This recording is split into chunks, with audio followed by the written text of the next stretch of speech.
रोज रोज मुलांच्या डब्याला काय द्यायचं, नाश्त्याला काय बनवायचं, कुटुंबातल्या सगळ्याच आयांना पडलेला हा प्रश्न. तर आज मी तुमच्या सगळ्यांसाठी कच्च्या बटाट्यापासून एकदम झटपट आणि पौष्टिक नाश्त्याचा एक कुरकुरीत प्रकार घेऊन आलेली आहे. बाहेरून एकदम कुरकुरीत, आतून अगदी सॉफ्ट आहे, अगदी झटपट होतो आणि अगदी पळीभर तेलामध्ये हा सगळा कुटुंबासाठी पोटभरीचा नाश्ता तुम्हाला तयार करता येईल. रात्री जरी असे करून ठेवले तरी सकाळी नाश्त्यासाठी किंवा डब्यासाठी मुलांना तुम्हाला देता येईल.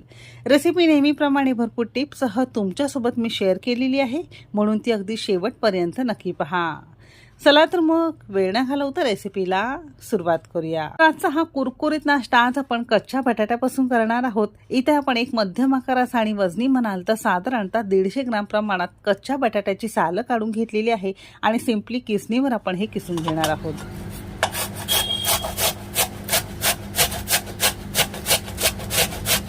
बटाटा तुम्हाला चालत नसेल तर याऐवजी लाल भोपळा तुम्ही ते किसून